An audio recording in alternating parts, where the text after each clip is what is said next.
Due to the new recording situation, we understand that there are some sound issues with Spencer's microphone, where he will go a little bit in and out of focus because of moving across the table looking at different people. This is something that we are aware of and that we're going to fix for the next episode. We apologize for the inconvenience this week and hope that you still enjoy the episode and understand that we are #always improving. This week on episode 121 of Constructive Criticism, Spencer is joined by Casey and Manny once again to discuss the new standard format and the SCG results from the weekend, as well as the bannings in Modern. They also have a little bit of an announcement of things that are coming onto the website, things that are changing, announcements about the show. So enjoy the show, let us know what you think, and thanks for listening.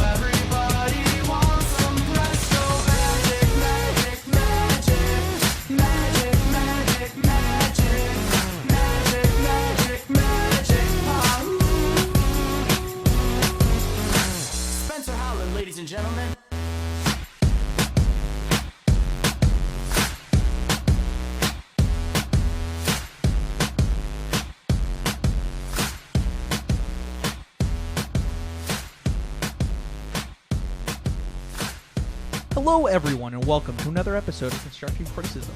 I'm your host Spencer, just like every week, and I'm joined by my co-host Manny Morez. What's up, Manny? Not much. What's up with you? Just living life, living the dream. The dream? What's the dream? Having like a terrible flu-like symptoms last night and then being totally fine when I wake up in the morning. Oh, cool. Yeah, it's the dream. That's one of the things that I consider the dream. You know what else is also the dream? What? Having Casey on the show with us. What's up, Casey? Oh, not a whole lot. Thanks for having me. What's going on? Well, we're going to do a Magic podcast. So that's cool, I guess. That's what we're here for? I feel like I was led here under false pretenses. Yeah, I was promised beer. Do you want one? No, I'm okay. All right. Well, let's talk about this. So this week is our Standard Impressions episode where we kind of go over just our thoughts on the first Standard tournament with the new Oath of the Gatewatch cards. But don't forget that this podcast is brought to you by Oasis Games. You can check them out at oasisgamesslc.com. You can get 15% off of your first order by using the code CCMTG at checkout. That's like a huge chunk of change if you're buying into a new Bonner deck since your twin deck got banned. That can be a big deal. So check them out. You can also get 5% off of every order by using the code Would That Be Good at checkout. No spaces on that one. And we also have a story here that says I have a bit of a horror story. To share that makes me regret not placing an order at Oasis Games. On Saturday, I was finishing out my Kiki core deck. I needed a single Fulminator Mage. I checked out Oasis and saw they were around 25. I don't remember the exact price, and I also saw a seller on eBay at 18. I decided to order one off eBay. This morning, I received a notification that my transaction had been canceled due to the product is out of stock. As the price is now hovering around 40, it would have just been much better if I hadn't been a cheapskate and order the card from Oasis Games. Heck, I probably would have already had the card in hand. Oh well, lesson learned, #always improving. That is a fact. Yeah, Oasis is so amazing at quick shipping. Yeah, he would already have the card, and they also don't screw you when the price goes up. They give it to you at the price that they said they would. Yep. Even if they operated a loss on it. They can't operate at a loss. So if they sell it for less than they would buy it at the new half price, like the buy list price, then they would. Like if the price skyrocketed. Right. No, I'm saying like if they bought some just to fill your order at the price that you bought it at. But that's not how Oasis works. No, I understand. Then they don't operate at a loss. Okay. You are filling. No, this actually bugs me when people say this. Okay. Like a lot. So let me explain the way that card shops work to people, because people defend people at TCG Player quite a bit. When you buy Magic cards, you buy them at a price point where you're okay at selling them at the price point you're going to sell them at. So even if a card spikes, if you sell the card at the price point that you dictated you were going to sell it at, you are still making the profit you wanted, even though if you sell that card, it's not as much as you could sell it. Let's go on to our next segment, which is #always improving. So #always improving is kind of like the point of this podcast, right, Casey? It's where we go over what we've done to do better at Magic, because we want to show the listeners that we're joining them in that journey to be always improving. Yeah, absolutely. We're trying to show constantly the things that we're working on every week, Sometimes it's going to be the same thing. Sometimes it's going to be really obscure things. Sometimes it's going to be back to basics. But we always want to talk about what we're doing to improve at Magic on a weekly basis. Yeah, I think that it's a pretty big deal. Like being able to join the listeners in that journey and show that we also are trying to make a difference in our Magic careers and our Magic games. So let's get right into this. So for me, we started kind of like a local testing team for constructive criticism, like listeners that are here and that we're friends with, as well as just each other. Kind of solidified a little bit more, got new people involved that weren't really playing Magic with us as much. And so something that's been happening with me is I find I'm playing more meaningful games of Magic, and that's always the best feeling in the world. And I hope that it can stay that way and that I can keep playing more meaningful games of Magic and that it doesn't flame out. That tomorrow, or then the next day and the next day, that this team, like the Team Oasis games we did, right? Like it was like hot for about 2 weeks. And then it was like, oh, I can't actually do this. Yeah, very much so. That team, it burned bright, but I think, yeah, by the time we made it to about our second meeting, which was a month in, it had lost most of the wind in its sails. Yeah. So I hope that this one can stay kind of where it's at, which is like just people trying to get better at Magic, having constant discussion, and playing enough games. Right, Manny? Yeah, absolutely. I love having the team. We talk to each other, we bounce ideas off each other. We're always trying to get better, and I feel like the caliber of players that we have for the team is really great in keeping everyone sharp and on point. Yeah. So what about you, Casey? How did you improve at Magic this week?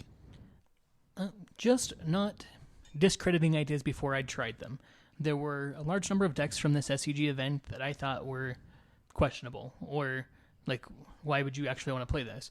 But instead of just dismissing the idea, I wanted to play all of these decks that I felt this way about. And I did get some interesting information. Certain things are a little bit stronger than I thought they looked. Certain things are exactly what I thought they were. But it's about keeping an open mind and continuing to try to, if somebody sees value in an idea, I don't want to dismiss it. I want to understand why they see that value and help to understand that better. I think that like a great point to this is like something that I do wrong. Like to this point, and I think we talked about this like a few weeks ago, Manny, I still haven't played against Black Red Dragons once. Not one time. Really? Never. I've never played it or played against it in this format the entire time it's existed, other than testing for the standard Pro Tour. Mm-hmm. I played the deck testing for that Pro Tour and haven't played it since. So what's your aversion to it? Why exactly have you been avoiding it?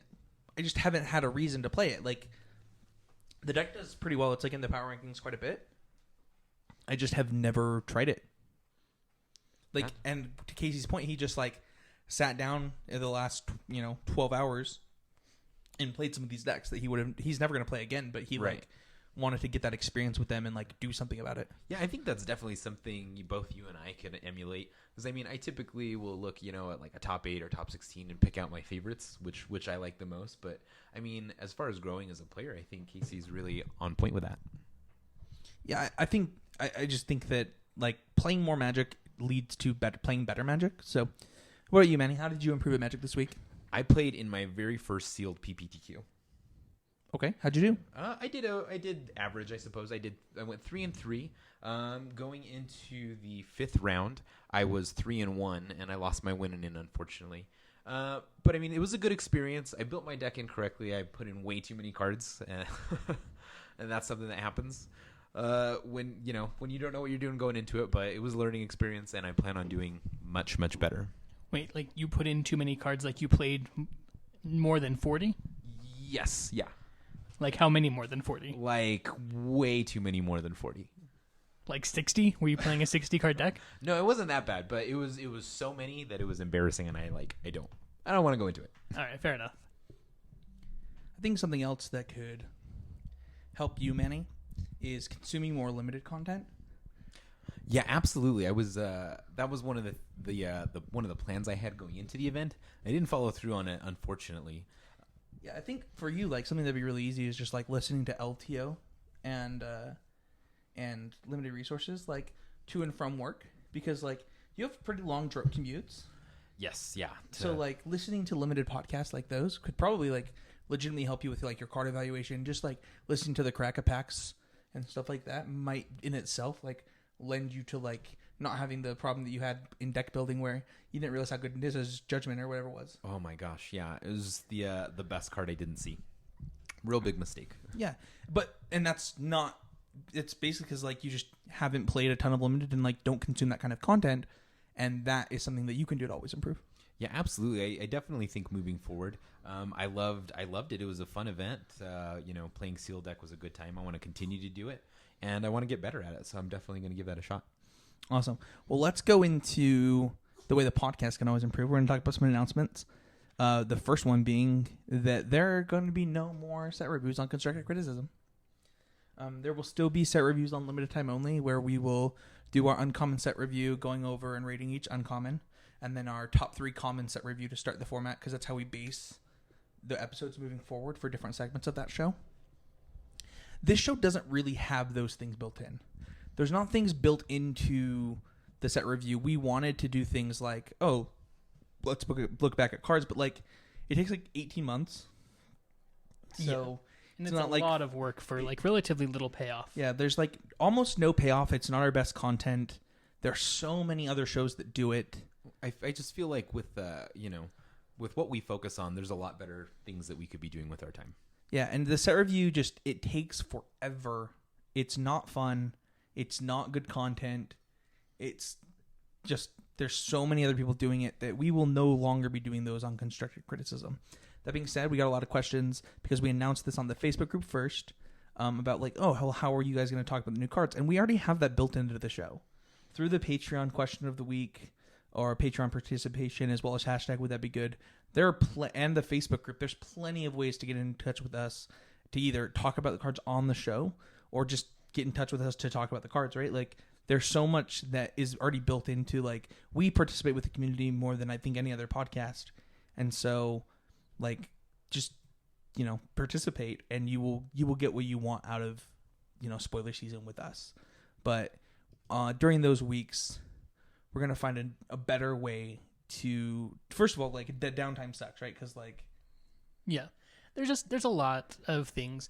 The reason that we started doing the set review, the reason we did our very first one was just because it's something that people kind of Google search for, and we thought it would be a good way to attract new traffic, basically. And it was right after we first started the podcast. We'd only been at it for a couple months, and there's just not as much value in that anymore, and the content overall wasn't good. And we talk about new cards all the time. We're going to talk about new cards this week, cards that are performing. Yeah. And the cards that aren't performing, there was never really a reason to talk about them anyway. So right. And, there's other things that are happening on the show. Like, as you guys might be able to notice, the show probably sounds a little bit different. Once again, for like the 12th time, we have a new recording set up. Part of hashtag always improving for the show is finding the best way to get what we want out of the show. One of the things that we strive for, we want to all be in the same room, having a conversation with people. Like Manny and I want to be talking to each other. That's the goal. We want indeed, and that needs to be done through being in the same room. So it means that we need specific recording equipment. We don't want to do it through Skype. Obviously, when we have guests on, we'll switch to Skype. We have the capability to record via Skype with guests, all from our own homes and things like that. But to start with, we definitely want to be in the same room having a conversation with each other. So the show is going to be changing a little bit. Just starting this week, the show notes are extremely detailed, like even more so than we were already doing. Yeah, it's like reading a script. It's a real treat. I mean, it's not. Hopefully, it doesn't come across like a script. No. I mean, hopefully, obviously, we have so much leeway, and we can talk about whatever we want, joke, right. Have fun, all those things. But. Right, like there's just a very clear direction to the show and the points that we want covered, and then everything in between is just gravy, right? You just get to hear our additional thoughts as they come into our heads, Yeah. And luckily for you guys, you have me and Manny, which I think just pop into our heads all the time. Don't undersell Casey. He's okay. He's all right sometimes. I am a national treasure in this situation. So, but the show is going to become more of like a radio production, basically. Like this is going to be a real show. We are investing a lot into the future of constructive criticism. Yeah, Kraft. They sent Casey shirts finally. You gonna wear those every day? Oh, we took a picture on the way to the on the PPTQ this weekend. We were trying to find a Jamba Juice because the PPTQ started an hour later than we thought. Sure. And in Utah County, we were like at the UVU. What is it? Campus. Yeah. And like outside of the UV campus, there's this huge broken down craft truck. Sure. And so we took a picture of it. You know, you could start your own food truck with that. That's true. It's not technically untrue. You could have your own grilled cheese truck, Casey. Anyway, but like, there's a few things that are happening. So, there will be more content going to the website. Casey will be on Wednesdays posting the, as requested by so many people, the power rankings will be going up on the website. So Casey will actually like post a deck list for each deck probably from the SCG or whatever tournament he wants. I don't care. Yeah, whichever one. Yeah, whichever one looks. Whichever one the decks came from, probably. Yeah, exactly. And then Casey will like write a little summary of it, but it will just have those decks available to you and like an idea of what those decks look like, so that you can build your gauntlet with those decks, right? Like, yeah. Here's the deck list that you want to build your gauntlet against. Like, these ones will probably be popular. Play against these. So that will go up on Wednesdays. The podcast will go up on Tuesdays. Also, Matt and I are going to be recording. We actually have already recorded videos. There was a problem. Some files got corrupted, but we're just working out the kinks to do testing videos, best of 5 matches. Not sure what day those will go up, but that's happening. Manny and I will be starting to record deck techs on decks that we find interesting, or brews. Like maybe we'll brew decks, do deck techs, things like that. Release them on YouTube. Yeah. We're gonna have a lot of fun. We'll take requests. We'll do things. Maybe cover some fringe decks. Just see where it goes. Yeah, exactly. So a lot more content coming out of the work, and we're excited about it. So stay tuned for all of that. It's really bittersweet for me, because I feel like this podcast has been like, my entire run on it has been like Ferris Bueller's Day Off, where I get to come in here and do the fun stuff, and I don't have to actually work. It's all changing. Whatever. Like right when I was like, "Who wants to post power rankings?" You were like, "Not me." Right. There was like a 3-second silence, and I was just. He's like, "Nose goes," and Casey had already said he would do it, and like Manny was like, "I'm not doing that." Yeah. Well, he's trying to keep his day off going. Like, if you feel like you're on Ferris Bueller's Day Off, like you're not going to just show up for school for the last class of the day, right? Yeah, exactly. I'm too busy dancing on a float. I'm still doing like so much work. I know. So don't even. This is like a part-time job for you. Yeah, this is what I was doing in bed last night. Oh, wonderful! I was sleeping.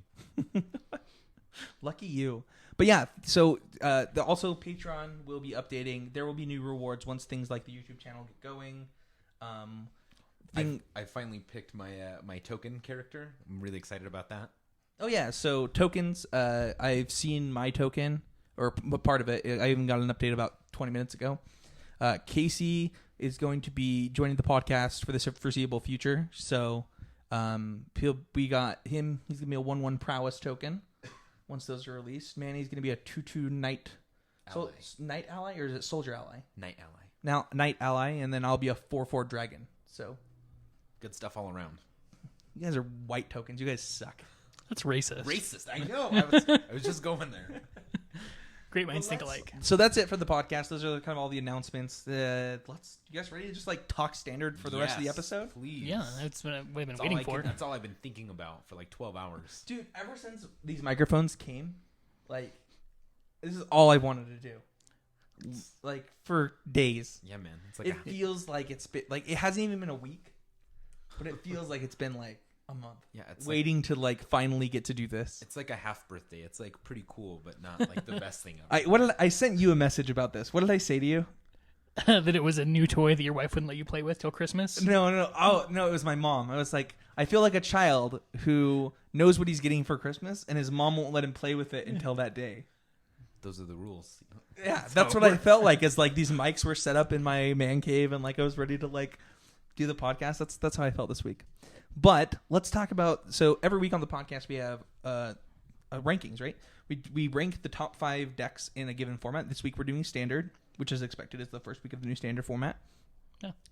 And so the way that it breaks down is decks get points for finishes. So for first place they get 7 points. Second place they get 5 points. Third and fourth they get 4 points. Top 8 they get 3 points. Top 16 2 points. Top 32 if available 1 point.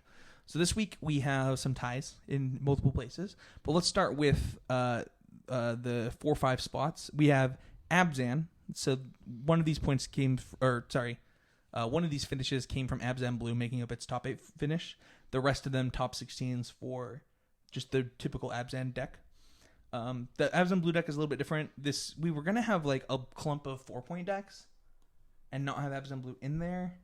No, I think But, that's like- correct. Honestly, But like it was like so many decks that had 4 points. It was like 2 or Just 3 other decks. all the decks that Yeah. exist. Yeah. Like between there were enough decks with 3, 4, and 2 point and 3 and 4 points. It was like, oh man, this is like a huge clump of decks. So instead, we just included these decks together. I don't know. Abzan's in an interesting place. I think that people need to retool it. I think that things like the blue splash, the red splash, things like that can really make an impact on standard. And I also think that like with things like Linvala, like and Painful Truths and Oath of Nissa, I think there really is room for some kind of Abzan control deck. Yeah. Or just a slower mid-range deck. or just a sideboarding plan for the mirror, right? Like Sure, yeah.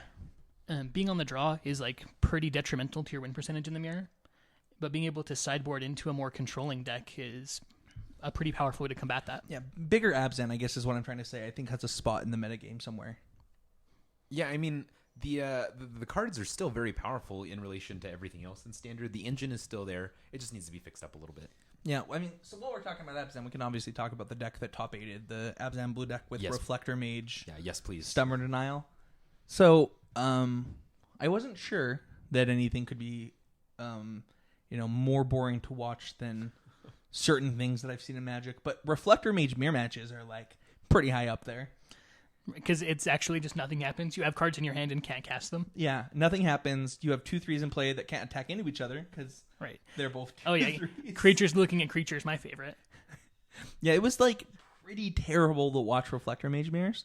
That being said, I was definitely wrong about Reflector Mage. I didn't think that it would see an impact, and I thought maybe some collected company decks would see it. And I mean, apparently it's just strong enough. Yeah, Man of War. Who knew? Making a comeback. Yeah. The only thing that I would change in this whole deck, I think I would cut an Anafenza for a second Wingmate Rock. But I actually really, really like this 8th place deck list. I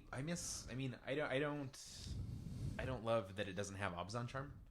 That's one of my very favorite cards. I think. Oh, I didn't even realize that was happening. Yeah. I would never play this deck. Yeah, it's so versatile. It's so good in so many different. There's no way that places. Fort Oath is correct and no Abzan Charm is correct. Yeah. I hate it. I mean, especially with the fact that there's 3 Stubborn Denials main. I mean, it's a very good card. You it's a very you at powerful least card, you at but- least have room for like you could easily cut like a Reflector Mage, an Oath, an Anafenza, and probably that's it just for 3 Abzan Charms. I agree. Yeah. I think there's no reason not to play. You with that could card. you could maybe cut a Gideon because you're playing so many Oath for Yeah. the 4th one if you like really wanted to. Sure. Yeah. I also would have some interest in finding room for a third Den Protector, maybe even in the sideboard.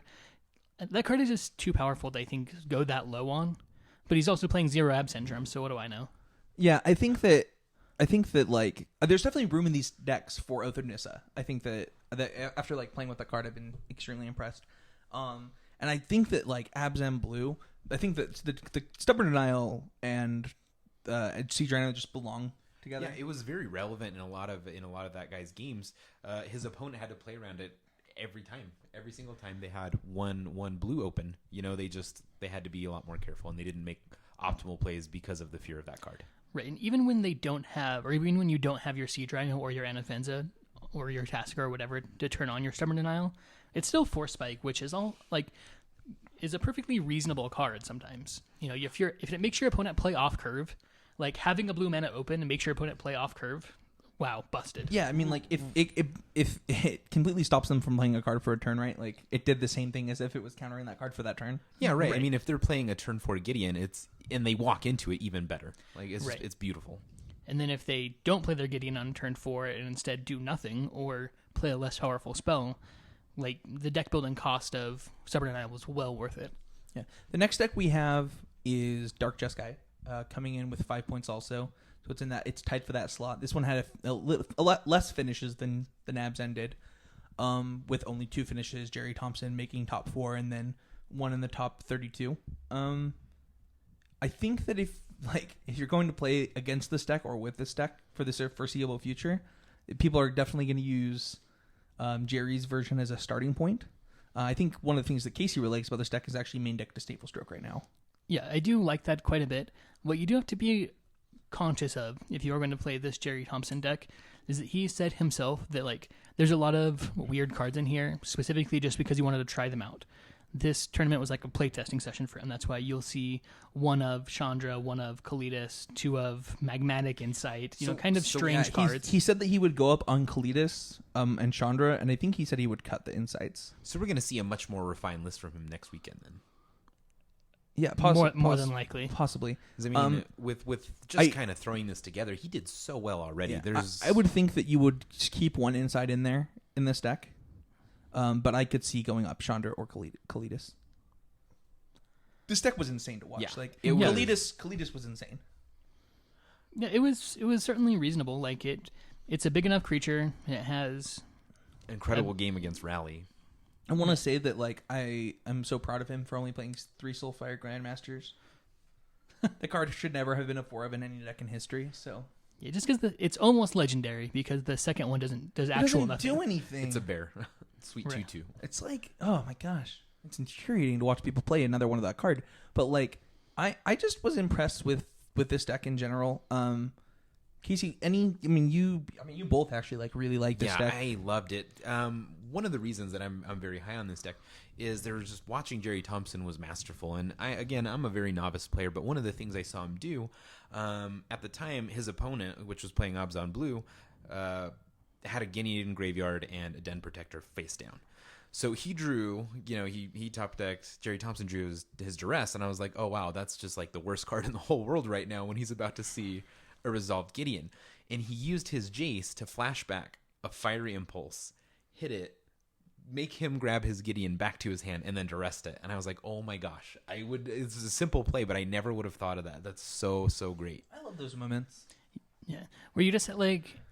Where it's like, it's very like easy to understand why that's right once you see it. Right, but until you know it, it's like a foreign language. Right. Right. Owen Turtenwald's also a master of plays like that, where it's like, oh, you can do that? Sweet. Yeah, I had no idea. That activation of the Underworld connections. Yeah, with the timing of it was like, we were like, why are we so stupid? Yeah, with the Sin Collector's ability on the stack, because he wanted to be able to pay for Syncopate or whatever it was. Yeah. But then wanted to be able to have an extra card in his hand before he made his decision. Right. He wanted as much of the information of his cards. Right. Before seeing his opponent's hand, and it was like, wow, we're bad. Right, which is like so obvious, but also like, no, it's not. Yeah, I love those moments. Yeah, it was like someone was explaining a mathematical theorem to me, and I saw it, and I was like, this is the deck I want to play. This is the deck I want to learn. Yeah. Next up, we have our Tarka Red coming in third place with 7 points. This took the tournament down. Also had a top 32 finish. The deck in first place, like, very interesting. It had 0 Teamer Battle Rages, and instead is playing Reckless Bushwhacker in that spot, which I think is great. Like, it went wide with things like Dragon Fodder and Hordling Outburst, and then Reckless Bushwhacker, so that it can like play this wide game with a Tarkus command.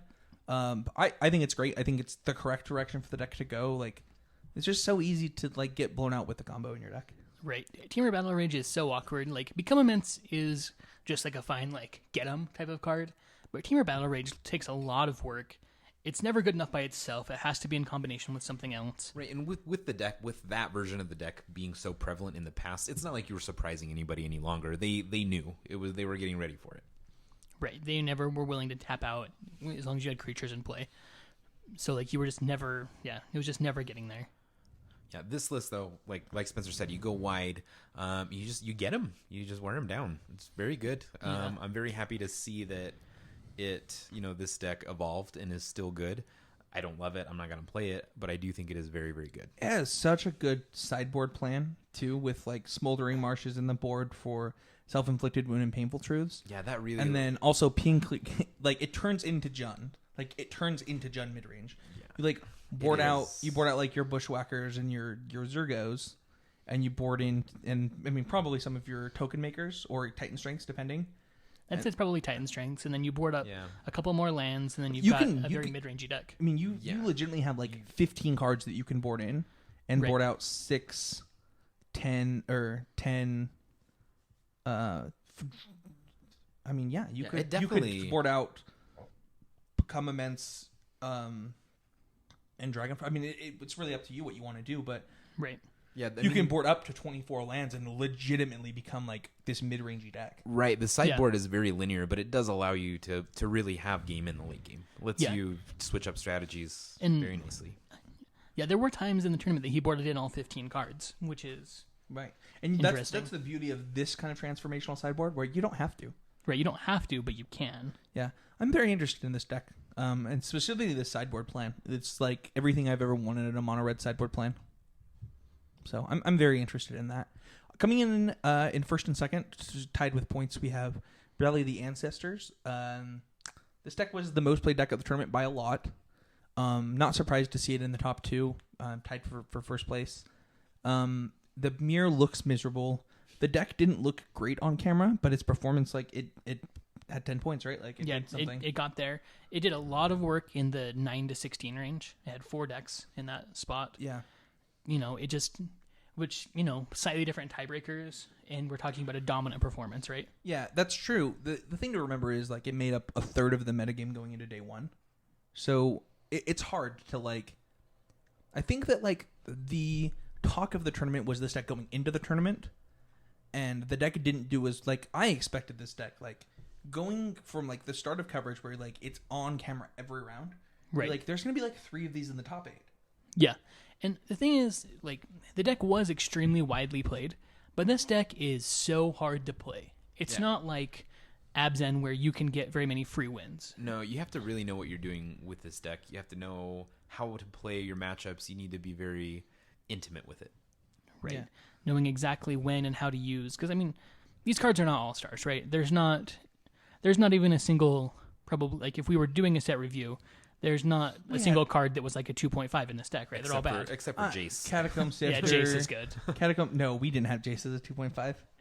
What? Yeah, I think we did rate Jace pretty low. I think we gave it like a combo rating. We were like, if this card is good, it's insane, but there's no way it's good. We also, I think you and I gave Rally the Ancestors a 0, and Quentin was the only one that said it was playable. Yeah, he gave it a 1. Collected Company we rated highly, but like in general, like most of these cards are not all stars, right? No, you take any one of them by themselves, yeah. And it's like, what is this? Why would you even play this? Yeah, I think that like the problem, like people are like, oh, you can't really draw the wrong half of your deck because you have like Collected Company and Elvish Visionary, and I'm like, no, you definitely can just like draw really bad with this deck. Right. Knowing how to make correct mulligans, knowing how to sequence your fetching, knowing when it's worth going for, when it's not worth it, when it's a kill, when it's not a kill, knowing how to play against counter magic. This deck is really hard.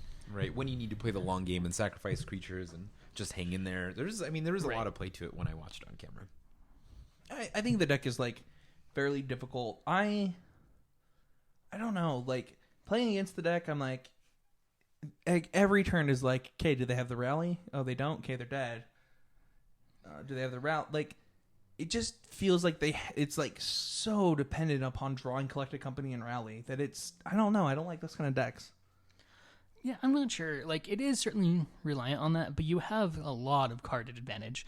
You know, Jace doesn't really provide card advantage, but it provides Visionary cantrips. Haruspex provides real card advantage. Well, I think that between Collected Company and rally, like that's why Jace is so important in the deck, because you don't win off of your first rally like ever.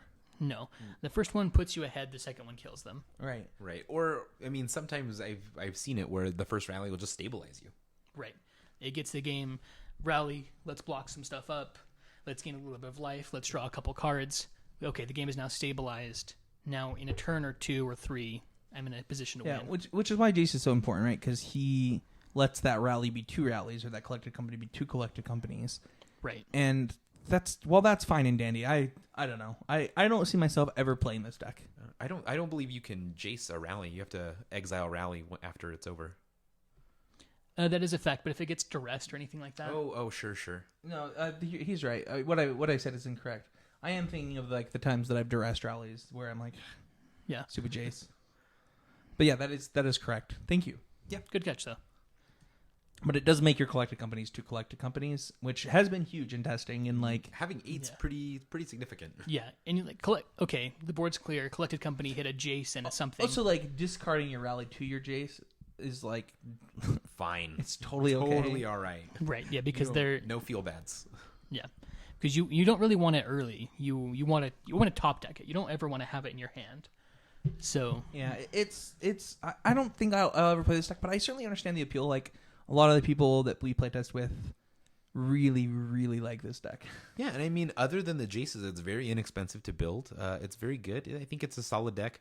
I mean, to kind of go along with what you guys are saying, I wouldn't play it. It's not my style of deck, but it's very good, and I can see why other people would play it. Well, coming in at the number 1 spot, we have this deck has been number 1 before, and I've always said that it was bad. I'm like basically hated on this deck all year long, all season long, and man, did this deck get some upgrades. Yeah, it is. And that's green, red, Eldrazi ramp. Oh my gosh, did this deck look really good on coverage? Did it, like, everything about it was like, this is what I imagined this deck to be like, and like what I want this deck to feel like. And now it feels that way, and it acts that way, and it does the things that I want it to do. Yeah, absolutely. This is, I mean, not quite unrecognizable from the deck we were seeing before. It looks completely different. Right, but yeah. having Sylvan Advocate and Oath of Nissa and Kozilek's Return lets you actually play a mid-range game. Hot. Yeah, And World Breaker. you can Yeah. actually play a meaningful game of Magic with this deck. You can do things. It's good. I like it. Chandra, like... So cool. So cool. I will say that I think that I would not be surprised if people didn't play the Chandra going forward or really revamped the mana base, because things like Nissa's Pilgrimage do encourage you to play a lot of basic forests, and like if you look, he only has 3 red sources in his deck, so it is kind of tough to actually cast your double red Chandra. Oath of Nissa. Sure, Yeah, sure. I feel like it's I forget probably that not a card has that problem. mode. Right. But I think it is like it still only puts you at it basically happened 7. on coverage where he like cast Chandra off of mono green mana. It was sweet. Sure. I mean, it can happen. I'm just saying I wouldn't be surprised because I think it is a little bit tough. Even if you're including Oath of Nissa, like that's only basically 7 red sources, right? Yeah, I think that the reason that you want Chandra is because you don't want the 3rd Ugin in your main. And like, what other Planeswalker you want to get the payoff for? And that you don't have to like corrode your mana base to play, right? And so for those reasons, I like the Chandra. I don't see going to a second one in the main ever. I can see days where you don't want the first one. Right. But I think that if it's me going forward, I definitely want the Chandra. And Fair enough. also, I wrote an article, I titled it The Subtleties of Playing Green or something along those lines. I specifically talked about like the old version of this deck and why I would never play it. This deck completely changed. Like, it does everything I like about green decks, where the old deck did nothing I like about green decks. Right. Yeah. It looks so fun. It looks so good. I enjoy it. I want to test it very soon. Casey and I played it today. It was really... Was it a good time? it was for me. How did you feel, Casey? Well, I mean, I was just playing a garbage deck. I'm not going to point any fingers or say what it was, but What was it? Tell me. no. But I think that the deck is powerful. I also played it a little bit yesterday, tested against a couple of different matchups. Sylvan Advocate actually tested, like, the card is actually pretty good in this deck. Mm-hmm. When people were talking about the card originally, they were talking about an index like Abzan, where I don't think it's very good because 6 lands is a lot. Yeah, it was crazy. Like, you just play this, and then you play an Explosive Vegetation, and then you have a 4/5 Vigilant, and you're like, Right. nice Siege Rhino, bro. Right. Which is actually a huge deal, right? Like, Yeah. that's not something we talked about during the set review at all. Like, this into Explosive Vegetation is like, first of all, I have this thing that blocks your Siege Rhino and then attacks you back. Secondly, like, I then also have mana to back up to play, like, World Breaker and stuff. Right. And more like in a big mana deck that isn't necessarily Eldrazi, maybe still wants to play ramp spells and plays like Awaken, things like that. I mean, that card has a lot of value. So I think as long as you are like having a 4/5 on turn 6 isn't that impressive, but having one any turn before that is pretty powerful. Right. So I think anytime you're ramping, that card is pretty impressive. Right. When you're just on your linear game plan and it's just happening for you. It's not something you're, actively trying to go for itself. Right. Yeah. Overall, this was the deck that impressed me the most. It is probably because, like, I thought the old version of this deck was so bad that it just, like, jumped so high in my mind. Like, Sure. just, in my opinion, this deck went from, like, this terrible deck people are playing to, like, a real contender in the format. But we're going to get into, like, what we would play and why we would play it during the training ground. So let's move on to deal or no deal. So, Twin being banned. So far, what do you guys think? Deal or no deal? Casey? Do I think that it was really banned? Yeah, I do. Do you think it's a big deal or no deal? Yeah, it's a huge deal. It took literally removed one of the most played decks from the format. Like, I think that it's a big deal in a few ways. I think that if Wizards is correct in their banning and like they diversify blue, it will diversify the format, which could be better for the format. In general, I think it's a big deal because I think it's a terrible move for the format. yeah, I think that Splinter Twin was the one keeping the wolves from your door for the most part. There were a lot of decks that you really don't want to have to play against that Twin was keeping at bay. So I'll be interested to see how it plays out.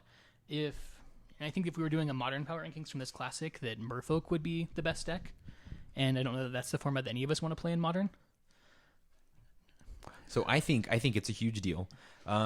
Like Casey said, actually he stole the words I was going to say word for word, picked them right out of my brain, which is unfortunate. What were the exact words your brain was saying? It's a huge deal.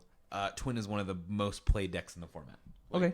So you took those right out of my mind. I think it's a good thing though. I'm really happy about the banning of Twin.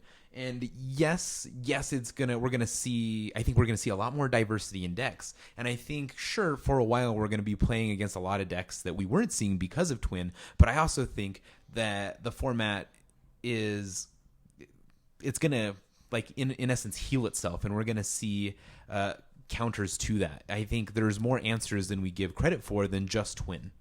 Do you think that like things like Jeskai Geist, Jeskai Kiki, like those style of decks can pick up, Casey? Yeah, I think that it will pick up some. Jeskai Geist is a good deck to play against decks like Merfolk and Zoo and things like that, because it allows you to play one threat and then a bunch of removal and really fight them on an axis that they don't like to fight on. And things like Lightning Helix give you life gain, incidentally. If you want to play Wall of Omens, things like that. That's what I was thinking, like the Kiki deck, like Wall of Omens. Yeah. I think that the actual, like, my problem with the Kiki deck was always the mana. Triple red is a lot. So, like, you're not really able to combo quickly or efficiently. Or you have to play things like Cascade Blubs, which you just don't want in your deck. I mean, if you, like, make your deck like a Cryptic Command deck, you might not mind that very much. I don't think Kiki has any chance of being good. So, I think that we all agree that it's, like, a pretty big deal. Yeah, absolutely. Like, in the end, like, the banning of Twin is really important. I don't know what the banning of Bloom does. Like, the deck wasn't super popular, so I mean, it was around. You played against it. I think it needed to be banned. Like, don't get me wrong. Like, I think that the Bloom. I think Amulet needed to go. Personally, I think that we will still see Amulet decks that run. I mean, just like some number of even just Explorers, and Azuzas. Right. Yeah. Like, people used to play Explore in the deck before Azusa was discovered. Right. So, like, I can see, like, some style of that deck, like, going into that 1.5 range and, like, making you hate your life for a minute. So, I think Wizards, they weren't trying to destroy the deck and demolish it and make it never played again. Yeah, Casey and I were talking about that earlier. Oh, okay, like, yeah. They never do. They never want a deck to disappear. Like, that's why they didn't ban Grape Shot, right? Instead, they banned 7 other cards in Storm. Yeah, exactly. And I mean, I think they're very successful in that deck is going to see a lot less play and it's a lot less efficient. But I mean, it still exists. It's still around. It's probably still going to see play. I think it gives you the feel bads, though. As a player? Or? Yeah, like, let's say that you're a Storm player. Sure. And so, first they banned Ponder and Preordain on you. Okay. And Rite of Flame. And then and Rite of Flame. Actually, I think they banned Rite of Flame first, right? And then they banned Ponder and Preordain. Right. And then they're like... And then Seething Song. And then they're like, screw this. Seething Song has to go. Well, then, I mean, you get the message, right? Well, kind of. Except, like, if they had just banned Grape Shot, they would have just not had to ban all of those other cards. Yeah, I mean, at least then you could have played, like, this sweet Rite of Flame Goblin Charbelcher? Goblin Charbelcher deck, right? Or, like, even... If you have Rite of Flame and Seething Song, like, there's a chance you could get to Dragonstorm, right? Yeah, that deck would be really cool. Right. And but that wouldn't be, like, this dominant, crazy deck. Right. I mean, instead of pussyfooting around and taking tools away, just have it be done with. Well, right. So, like, if you're going to ban a card, like, don't ban Bloom, ban either Primeval Titan or Amulet of Vigor. Right. Yeah, don't... Like, that's what I always say, is, like, Splinter Twin basically had to die for Snapcaster Mage's sins. Just like... Which is funny because, like, they're like, man, there's not enough Snapcaster Mage in this format and not enough blue. Like, Deathrite Shaman's keeping all these archetypes out. We're going to ban Deathrite Shaman. And now they're banning a card from a Snapcaster deck. It's like, all right, instead of doing that, why don't you just unban Jace, unban Blood Red Elf, unban Stoneforge Mystic? Like, make an actual impact on the format that, like, first of all, like, make a change to the format that encourages diversity in a new way that doesn't take away from the format. Add something to the format. Right. I agree with that. That's much more of a shakeup, right? That allows people. Even if it turns out Jason Mind Sculptor is not good at Modern, it will take us a long time to figure that out. Oh, yeah. Right. Or card like Ancestral Visions, which is a great blue card that has no synergy whatsoever with Snapcaster Mage, the best blue card. So it creates a diversity there, right? Like, Yeah. are you going to play a Snapcaster deck or an Ancestral deck? And like, there's probably decks that will play both, but it's probably not 4 of both, right? So it changes the texture of your deck a little bit. More of a flash deck or like a sorcery speed control deck. Yeah, I mean, I didn't like the banning of Splinter Twin. Like, I just don't get it. Yeah, I think that Splinter Twin was like one of the only decks in Modern that made Modern interesting to me really at all. I've been a critic of Modern for quite a long time. I don't really like the format, but I think Splinter Twin was one of the things that really made it even viable. Without it, I think that the format is going to be in trouble. But I'm sure that they didn't just wake up one day and decided to ban it. I'm sure that they have some idea how this is going to shake out. You must be okay with it like a little bit because like you really like those like Experiment one, for example, that deck you like. Yeah. Oh yeah. So like having both Amulet and that deck gone is helpful for you because like you can attack Tron in a pretty good way with your deck. Yeah, I mean, the fact that the majority of the creatures you're playing are 3/3s is, it's phenomenal. It makes their Pyroclasm look very, very dumb and weak. Yeah, I think it's going to be in favor of aggro for a while. Merfolk, green-red aggro, those type of decks. But I do think there's going to be, a pushback where we start seeing things like Anger of the Gods main board and just cards that'll completely blow you out. I think that like blue will disappear for a while, but I think the power of Snapcaster Mage and Cryptic Command can make an impact on the format. Yeah, absolutely. I mean, Cryptic Command, especially if creature decks exist, Cryptic Command becomes like against creature decks. Vidalcan Shackles is no joke either. Right. Yeah. So yeah, I think there's room, but it's just like it's gonna be. There's just not a police in the form. Like there's actually no police in the format, right?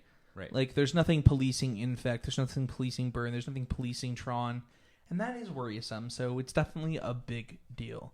Well, let's move on. I think next up we have Card of the Week. So every week on the podcast, about every week. It's not literally every week, but on weeks like this where like it's a new standard format, we want to give out something awesome.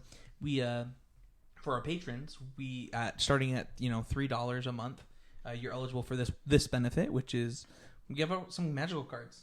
I know. It's okay. I didn't know at first either. So we give out some magical cards. This week we want to give out the card that is pretty impressive. You'll hear us talking about a little bit later. That's Reckless Bushwhacker. Like that's the card of the week this week for me. For all of us think that the card like changed a deck significantly. That didn't really need to be changed, but it definitely made the change in the deck. So we're gonna give out a playset of those to Travis Bob. This card is like only a quarter though. Well, we can keep piling it on. Is what so we like do. That's not good enough. But wait, there's more. So in addition to that, the deck that was played the most was Rally the Ancestors. So in addition to that, for Travis, we're going to give him a playset of foil Rally the Ancestors. Wow. All right. Good times. So Travis, just hit me up. You know how to get a hold of me, and we'll hook you up with some magical cards. Magical cards.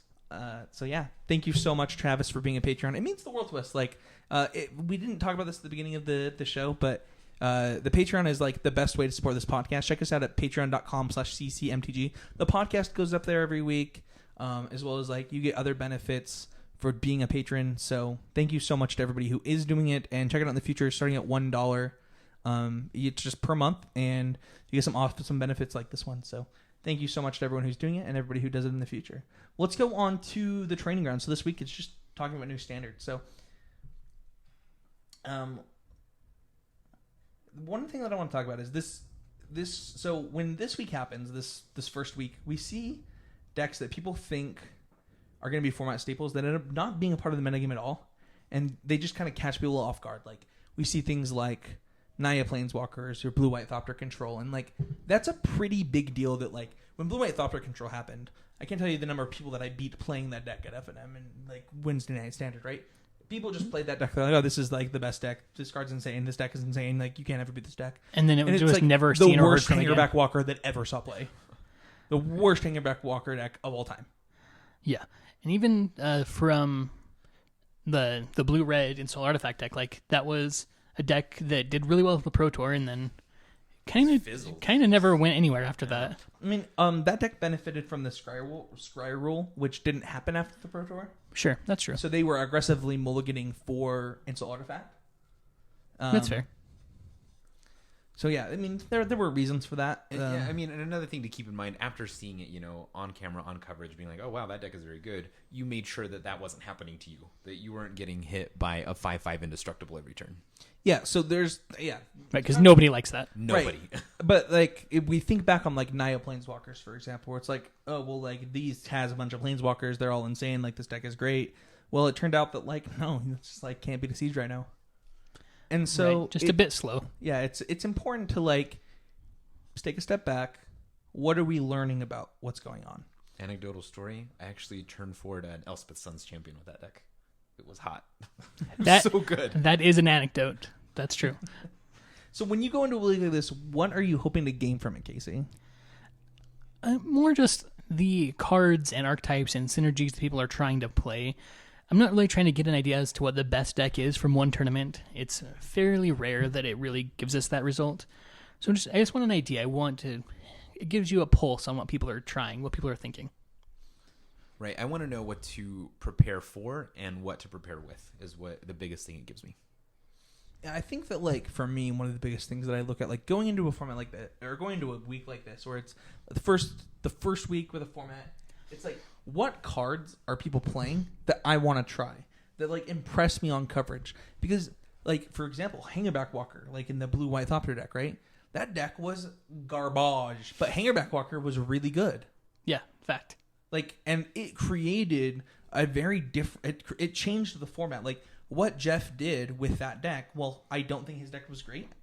I think that card he discovered, which wasn't on a ton of people's radars, was insane. Even the Thopter Spy Network saw play at the Pro Tour in sideboards of different decks because they were playing Hangerback Walker. Yeah, and I mean, that card is still fine just without... When you're playing a 4 of it, I mean, a lot of times you're not wrong. It's very good. It's very powerful. So those are the kind of things that I look for going into a week like this. Like, I want to see what cards impress me. Like, is this the best? Maybe it is the best fit for the card, but like, what about the card made it good? And like, is there other fits for it? Is this fit great? So with that being said, what was the card that impressed you most this week, Manny? I think for me, it has to be the Bushwhacker. It was good. It was another Atarka, anthem type effect. It allowed the deck to go wider and stop playing Temur Battle Rage, which I think is a bad card. I think it gave it more tools. Yeah, I like the idea of being able to go wide with that card and like punish your opponent. Like, we gave that card out to Travis this week, and I think the reason is it's pretty valid, right? Like, yeah, it's very good. Like, it was funny. Matt Kling said that this is just like a bad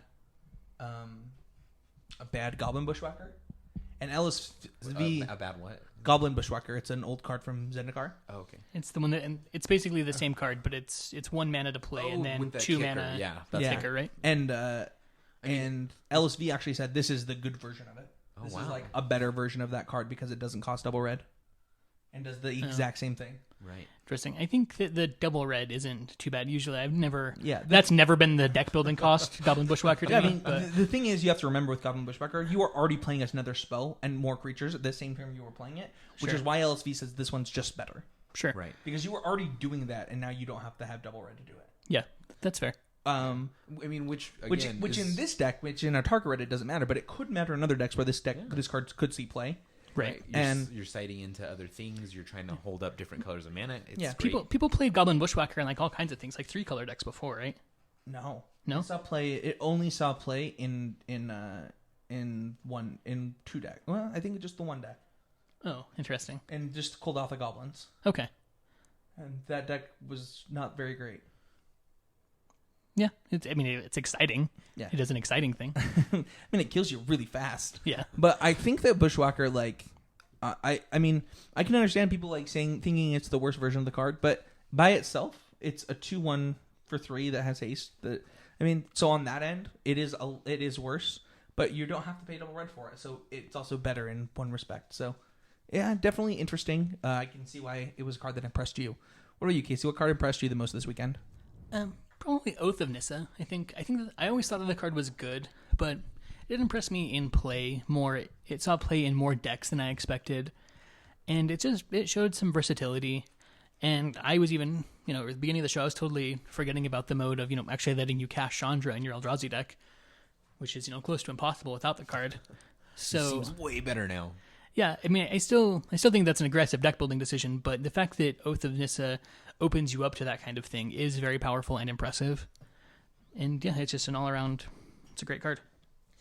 Yeah, I'm already impressed with Oath of Nissa. Like, the card is putting in work.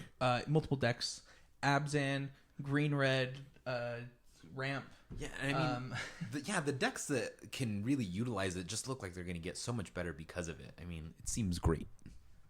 Yeah, I think that there's just so much upside to this card. I just don't know what deck doesn't want it. So the real question is if you're playing green, what is the reason you don't want it? I honestly can't think of one. I can't think of one reason why you wouldn't want to play it. If you're an extremely spell heavy deck, you don't want it, right? Which is fairly atypical for green decks. So yeah. So for me, the card that most impressed me is probably World Breaker. I thought read this card, shrugged it off, thought it wasn't playable, bad ooze. We talked about it during the set review, how I had playtested with it and decided it was playable. The more I playtest with it, the better it is. Card's totally good. Today, Casey realized that it had reach. Which it does have reach. Wow. Okay. Yeah, exactly. Yeah, Casey's reaction is why. That's why? a little Why does it overboard, have to have right? that? It's like, the way I can get you, I can't get you that way. Okay. Yeah, which is a huge deal. It means that they can't quote get you. Yeah. And so that card's just been totally impressive for me. I think all 3 of these cards will make an impact on standard moving forward. I haven't played with World Breaker. How often is the sacrificing a land and bringing it back relevant? Probably, I haven't done it. Okay. I also haven't done it, but I had the opportunity to. I was at a point in the game where I was casting Ulamogs. I thought about it, but I was like, no, this Ulamog is just way better. Right. I mean, I'm sure that there will be, it's just gravy, right? Right. There are times where you'll run out of gas, and being able to just buy it back is sick. Good talk. It's a landfall ability? When does it happen? Whenever you want, right? Yeah. You Whenever can you just do it. yeah, You you can can do just it now. do it. You can just pay 3 mana, Oh, that's pretty powerful. sacrifice a land, buy it back. Yeah. I'm sure that it comes up some number of the time. But yeah, I think the card is just great. Let's talk about the decks that impressed us most. Casey, you have Green Red Eldrazi. I think that deck, it went from basically unplayable to having good matchups, but largely being unplayable because it could draw so awkwardly, to being a very big mid-range deck, which is, it still has some awkward draws, but I think that the deck, it was the biggest riser from this set and impressed me a lot in this tournament. Yeah, I think the deck, I said it earlier in the show, but I legitimately think it went from, I'm never playing this deck in a million years, this, I'm just going to draw, I'm just going to have 5 8-drops in my hand and I'll never win, to, oh, okay, well, this is Johnny Offshoot was fine, right? It's a sideboard card, though. I don't want to play sideboard cards in my main deck. That doesn't make me feel good. It's well, you can be the aggro decks, you just play your Johnny Offshoot, and it's yeah, but what happened? I have to mulligan, first of all, it's game 1. Right. You have to, and if you don't have it in your hand, then it's just useless. And if you have it in your hand in the wrong matchups, that thing doesn't block Siege Rhino for anything. Yeah, so I hated that deck before, and being able to not play Johnny Offshoot and play a Wrath effect in the main. Yeah, I mean, just casting it in the dark, it just felt so bad. That's what I'm doing. Turn 1, go ahead. Yeah. What are you playing? So for all those reasons, and Thought Seer, Oh, Yeah.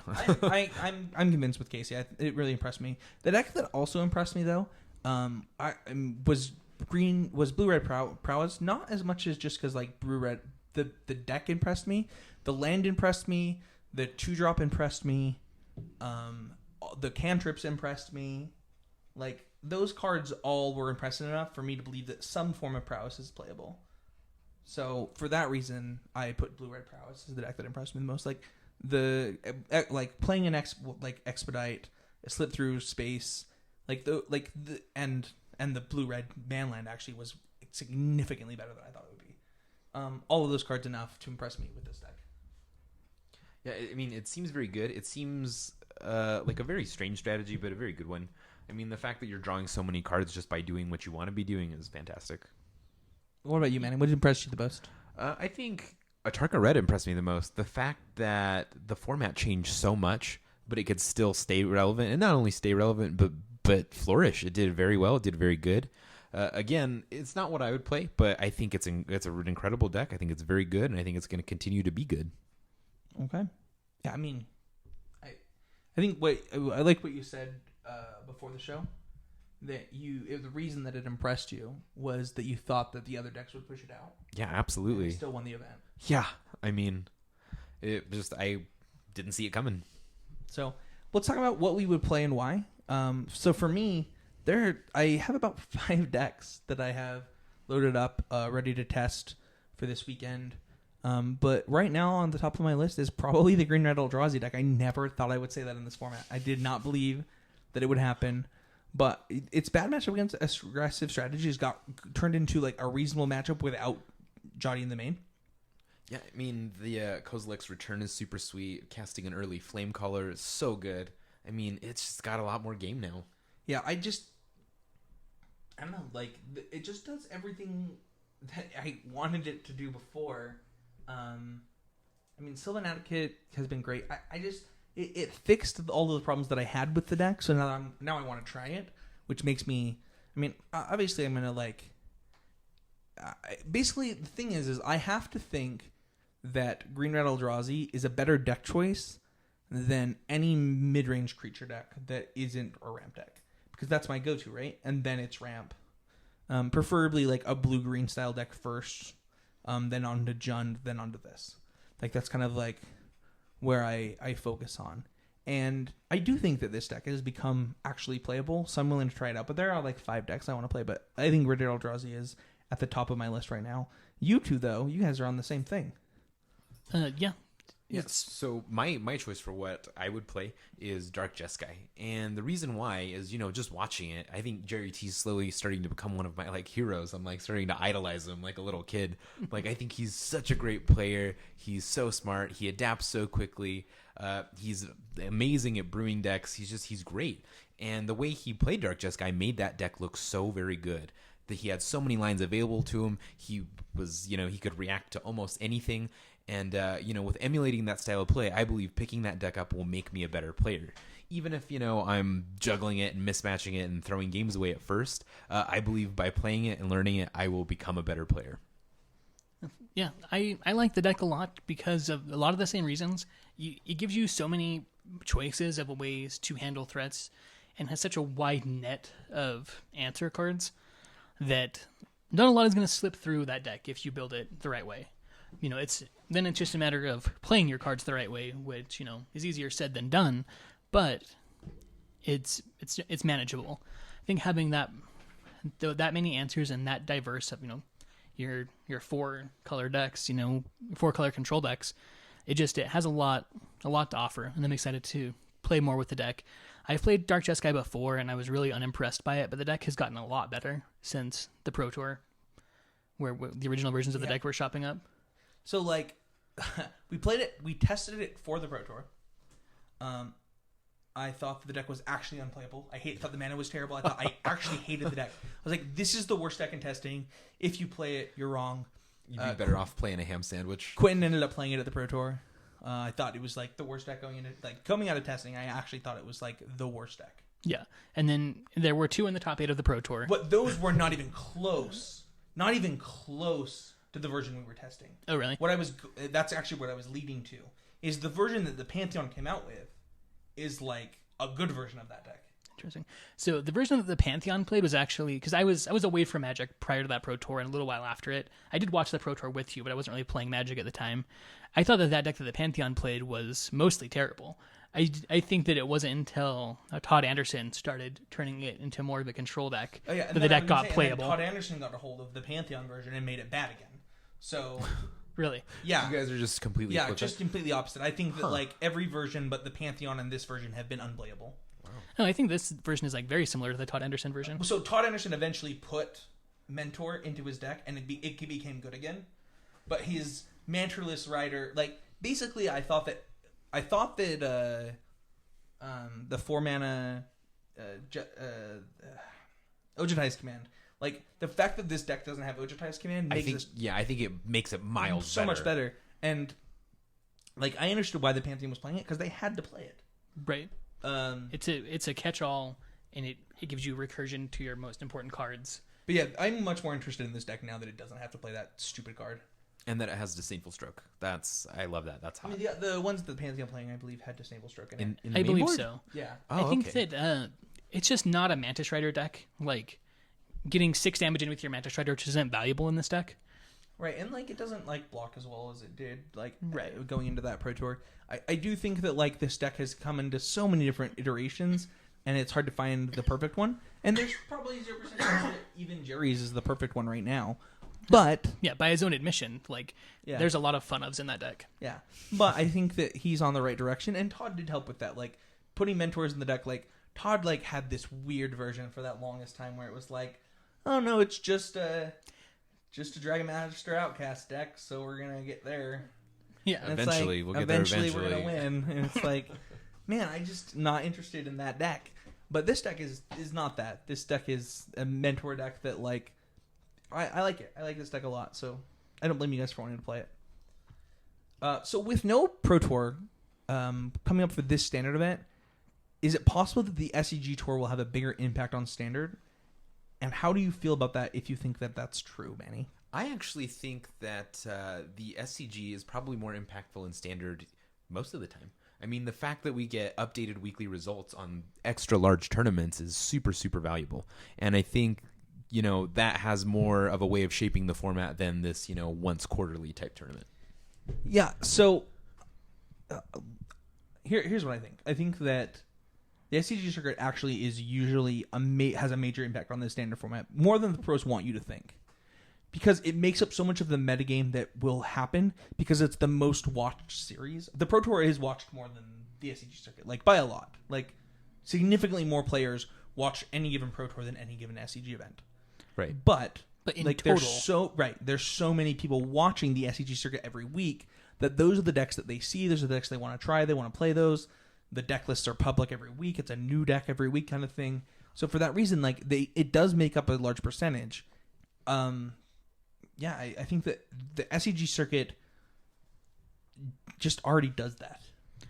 Yeah, and if you look, like, a very clear example, if you go back to, like, Pro Tour Cons of Tarkir, the most popular deck in that tournament was Jeskai, which was a deck that had kind of come through the ringer in the SCG circuit over the course of their first 3 tournaments, where it started off as, like, kind of a deck that some people were playing, and then it was winning the tournaments, and then by the end of their third tournament... Those deflecting palms, though. Yeah, I mean, nobody was playing that by like, the third tournament, but the deck was great, and then that turned into the most popular deck at the Pro Tour. So to say that, like, none of those players were influenced by that just has to be a lie. Yeah, I think that, like, some of the pros don't want to admit that the SCG circuit has a legitimate impact on standard. Like, I don't know why they do that, because, like, half their testing gauntlet is built upon these decks. Is that something the pros say? I'm not yeah. aware of this. I think it's something that a couple of people say that talk a lot. So They make words, but they don't say anything. I like what you put in here, though. I think that I'm just going to read exactly this. So, what Casey put in here is SCG provides level 0 for the format, and with no PT, it will take longer for the best decks to be found. So the SCG, like usual, will play a big role, but it will take longer for those decks to develop. Yeah, exactly, and that's kind of where I was going. Was at Pro Tour Cons of Tarkir, it was kind of that's where Abzan came out, where like people, okay, that's actually the best deck because it went through the ringer of the Pro Tour and beat up on the Jeskai decks and the control decks people were playing. And I think that we won't maybe have that galvanizing moment where like the best deck will be found right away, but I think that it will filter out through these weekly SCG tournaments. All right. Let's talk about, like, is there something in the top 32 that you think will make its way into top 8s, Manny? Yeah, I think, Abzan aggro? Exactly. I'm going to just put it, I'm going to tattoo it on my tummy. You put it on my, put it on my tombstone. Yeah. Telling you. Tattoo it right there. But yeah, I mean, it's very good. You're playing great cards. they synergize well. You've been playing them forever. They're powerful. You get Siege Rhino, blah, blah, blah. I mean, it's good. I think it, even though it took 8th place, it's still a contender. I think it's very good, and we can definitely still see some more of that. Oh my gosh, are these decks the same? Oh no, they're a little different, right? Yeah. That's interesting. So they came with different decks too. Means 2 people discovered this deck also. Yeah, this guy's on mono Goblin Dark Dwellers, which 4 feels like a lot of that card to me. That does feel like one or I two think too that many. You could cut. So what we're looking at, by the way, everybody, is the Jedi Jun / Mardu green deck. Bloody junk. Yeah, that's one thing to call it. I don't like that. I don't like But it one I bit. think that I really like this starting point of Justice Herrera and maybe cutting a Soulfire Grandmaster and a Goblin Dark Dwellers for 2 Den Protectors. I mean, how's your matchup against Rally with that deck? Because I mean, you're playing Duress. You're playing. It looks close to unwinnable game 1 to me. yeah, it was. I mean, you're also playing white so that you can play. Sure. Yeah. I mean, I watched that on camera, and it looked really, really awful for Joseph. He just took a beating. Yeah, and if I'm looking at this sideboard, I think that he's probably boarding in And 6 cards, 7. At least these 6, right? Yeah, He's maybe. You I think he's boarding in 8 cards He's for going the hard rally in the matchup. paint. So I think that my assessment of not so good game 1 is probably accurate. Sure. Yeah, I mean, I haven't played it yet, but this is a deck that I see. I mean, I've always thought that Siege Rhino needed to be played in a red deck, but I always feel that way about A lot of things. a lot of A lot of Magic things. cards. So this is a deck that I think could really make an impact. I also just like this version of Goblin Dark Dwellers decks better than the other ones. Like the mono the Jeskai black ones. Man, I like this deck is playing Roast, Duress, Read the Bones in the main, Kolaghan's Command, Abzan Charm. Roast and Duress fit into that role much better. Where I'd pay 5 mana for a Duress plus a 4/4 menace, right? It's a card I'd play. Right. And menace is a real keyword on this card where a lot of menace cards it's kind of whatever. But this one you're playing this in a deck that doesn't play against creatures. You don't tolerate them. You kill them on sight. Don't tolerate them. Hey, what's that? No, I can't have that. Yeah. Yeah. So it's basically a 4/4 unblockable, right? yeah, Right. so this is definitely a deck that I think could make an impact on the format and make its way into a top 8 or even a win. Casey, you have on your list. I have the mono black Eldrazi deck. So I think that actual deck list, I'm not sure, I think it's garbage. I don't think that, I don't think you should sleeve up that deck for any tournament. I don't think you'll win. But I think that there's a shell of a kind of Eldrazi tempo deck where you're killing off their guys, attacking with your little knuckleheads, your 2/1s and your 3/2s, and then really finishing the job off with your Thought-Knot Seers and your Reality Smashers. I think that there is a good shell of a deck there. I think that tuning your removal is going to be important because the removal in that deck is a little unimpressive. Your Wasteland Stranglers can't actually kill anything because there's not enough in your deck exiles, things like that. The deck's a little rough around the edges, but I think that there's a really solid basis of a deck there.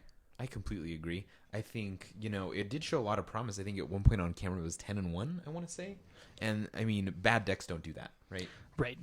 But I think that... Sweet cards do, though. Right. Yeah. And then he ran into Jerry Thompson and really got put in his place. I mean... And then kind of started a downward spiral in the tournament, unfortunately. But the deck definitely... There's a shell there. Yeah. I I agree. think that's a great point. I think that the colorless cards are powerful, and it's kind of like what Casey had put in the notes is people are gonna figure out cards are powerful, but they're not gonna be put into this super team testing like Right. they are for the Pro Tours, and so for that reason, it could take longer for a Thought-Knot Seer, just Matter Reshaper deck, deck. to Right. really take off, or it could be until next year, Who Right. knows? But there's definitely, I definitely agree that those cards are just powerful, and it will happen. Next up, we have what do we feel like we learned from this weekend? So for me, it was actually just that Storm Chaser Mage I think is actually probably sweet. There were 8 different decks in the top 8. So I learned 2 things. First of all, this format's wide open. I think that the number of people who complain about Siege Rhino need to shut up. It's actually just not a problem card in this format. Literally at all. Just shut up. I'm so done hearing not every standard format has a card you need to complain about. And you know what? Siege Rhino is not that card, and I'm done listening to it. I'm actually done. I don't stop it. If I understand you don't like that it. I don't even know what you don't like about it. it has a reasonable ability, and it's like a rare that costs 3 colors of mana, and it's also has to be played in a deck with Abs and Charm, which is a good card. But like, so what? Like, it barely made our top 5. Yeah, I think people don't like it because it won 2 of the Standard Pro Tours since it came out, right? Which people always want to complain about anytime a deck does that. Yeah, but like they complained about Sphinx Revelation, Right, which for the entire time it was in Standard, and it didn't win a Pro Tour until its last Pro Tour. Right. People just generally have an idea, and sometimes it's like, Siege Rhino is a legitimately powerful card. People in the past So was have... Sphinx's Revelation. Very true. But people in the past have also complained about cards that just weren't even good. People, like, just something to complain about. Well, people didn't complain about things like Grey Merchant of Asphodel. A lot of people did. Some people loved it, but people, like... I mean, you and I complained about it, but that's because the card was stupid. Oh, no. People thought that card needed to be, like, banned from Standard. Well, they're stupid. Yeah, but I'm saying, like, this is always going to happen. People are always going to complain. Like, I really don't I don't particularly understand. like This Siege is Rhino. the fight that they It's picked, just though. I think it's just the amount of times you see it, right? Like you Right. can put it's the bad guy. Well, it's You like- can put a face on the evil, and it is Siege Right. Rhino. So I think that like that somebody makes a joke, right? They're like, Siege Rhinos come in packs, so every time you see a second Siege Rhino, you're like, oh, my life is so unlucky. But like, who cares? Like, it's not like you've never beaten a Siege Rhino. I mean, there's tons of decks in this. How many decks are here? There's 4, 5, 6, 7, 8, 9, 10, 11, 12, 13, 14, 15. There's 16 decks that appeared in this tournament in top 32 finishes. Like, stop complaining about Siege Rhino, guys. Yeah, and I Yeah. think that also, like, Siege Rhino did a lot of work early. From the release of Cons to Dragons, Siege Rhino was everywhere because it was, like, really hard to kill. Roast hadn't been printed. Valorous Stance came in Fate Reforged, so, like, the first half of that, it wasn't around. There weren't very many, like, you had to either counter it or just kind of lose to it. So it was a frustrating card in its early existence, but I think that since the release of Dragons of Tarkir millions of years ago, it's been fine. I don't think it's been a big problem since then. Yeah, I agree. I think it's just something people like to complain about. They're going to continue to complain about it until it's gone. I mean, I'm just done because it's Yeah. like it's not something. In- to complain no, about anymore. in the They format- gave you the tools to beat it. If you're Right. choosing not to do it, I mean, that's your fault. right. Right, and I think it's too bad because Wizards also, unfortunately, I think does listen to stuff like that, where, like, there was this vicious cycle of, like, Thragtusk was printed to beat Vapor Snag because people needed a way to beat who knows what, like, and there was this, like, I'm trying to think of what card did they make to beat Thragtusk? I can't remember what it was. But it was like this vicious cycle of these cards that, like, we hated playing against because people complained so much about another card that people just love to complain. Well, haste creature, like tons of haste creatures on Birthing Pod were created to beat Jace the Mind Sculptor. Right. Yeah, another good example. Like, and then it's like, and then I mean, Snapcaster Mage Vapor Snag did the same thing as Jace the Mind Sculptor. Right. So they had to print additional cards, and I mean, just stop complaining. Like, if Wizards gives you the tools to beat something, like Roast is a great example. Just beat the card. Like, play the cards that you. You could literally build a deck to only beat Siege Rhino if you want to, and just The thing is like, and I don't think you lose. I mean, that's the point that I'm making. Is I don't think you lose much equity just playing Roast. no. Right. And, like, every color, like, black you'll have Murderous Cut or whatever else. White you have Valorous Stance or Stasis Snare. Red you have Roast. Blue you have Disdainful And they're Stroke. encouraging us to play so many fetch lands that like Murder Script before you're like, I can't really play enough fetch lands to make this work. Like, that's not true anymore. Like, Right. Now that thing's, like, just good Dismember. Where before it was, like, bad Doomblade. right. So, yeah, there's a lot. Green, like, you can really just get a guy that's just as big or bigger out, even if you can't kill it. Like, there's just no... Siege Rhino is not the menace to society that people make it out to be. Yeah. With that being said, like, I'll get off my soapbox. Like, That being said, I do dislike the card. I think it's very inelegant and wish that it wasn't printed. But, like, it's not... I don't think it needs to be removed. Yeah, I've never heard you go on a rant about it. so I think that the other point I want to make is like Storm Chaser Mage, pretty sweet Magic card. I'm excited to see the kind of decks that come out of that. We tested a deck today that I think we played like 2 games with it, but like that first game was like, it was cool. Yeah, I've played about 10 or 12 games with the deck. I think that, like, sometimes it just feels so, like, so much like a glass cannon that, like, you're like, okay, either we're going to get there or we're just not. This is never going to materialize. I'm playing a bunch of cards that don't do anything. I mean, we talked about it on the podcast before, but like there is a world in every world. There's like this synergy based aggro deck, and this is the one. Like, this is the card that's going to bring that together for us. in my opinion. Yeah, it's possible. And the card is powerful. Having evasion. And Having 3 toughness. Right. And also, like, it's close enough to being like a 2/3 or a 3/3 flyer that, like, that's pretty powerful. I do, like, being haste is interesting because, like, I think it almost always just attacks for 1 on the first turn you play it. But subsequent turns, it attacks for a lot. Yeah. So that's one of the things I learned. It looks like, Manny, you learned something about Crackling Doom. Yeah, I mean the card it's good. It's better than good. It's awesome. It's incredible. It's super versatile. You can play it anytime almost, right? Like it's good. We actually watched Jerry Thompson play Crackling Doom as a shock. Did he? Yeah, he legitimately played the card as a shock. I didn't catch that, but sometimes yeah, you have to. it's that good. I mean, especially when you have Jace and you have 8 of them. Yeah, it was a very interesting play that won him the game eventually, but I was like, oh. Yeah.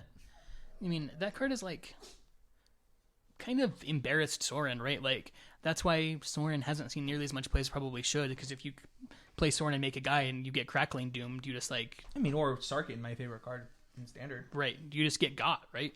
So, like, you're in this situation where you have to plus when you really don't want to. And, yeah, it's just a horrible, feel-bad situation. And Crackling Doom really... It does a lot. And then, yeah, just the fact that it's like the sick removal spell that also does damage. And then also, it's not like a Searing Blaze effect where they need to have a creature. If they're at 2 life, you got Crackling Doom, that's game. What about you, Casey? You have something similar to what I thought. Oh, yeah, basically just that the whole thing is wide open. There's really nothing that's been established. We haven't really learned anything about what the best decks are or even what the best cards are. We just learned that there are certain things that are powerful. There are certain synergies and certain cards that you can win games with. And we just need to really narrow down what's out there. Yeah, and I mean, as the weeks roll on, we're going to get a lot more information. We're going to be able to look at statistics more, and we're going to have a much clearer picture. I would say by the end of next weekend. Wow. Okay. Awesome. Yeah, I think that's it. So let's do something silly. You don't typically do this kind of stuff, but what's your prediction for the format, guys? I'll start, I guess. So I think the green red ramp will be tuned in good, and I think that's a lot to say because I didn't think it was playable before. Manny. So with each deck in the top 8 being different, I really don't have a prediction. I can't predict it going anywhere. It just seems so varied and so wide open that I personally can't make a call on it, which I really like. I think that's healthy for the format. I think people like it. I know I do, but no predictions for me. My prediction is that the rumors of the death of Abzan Aggro have been greatly exaggerated. I think that deck will still be around and will still be a major player, and that one tournament is definitely not enough to write it off.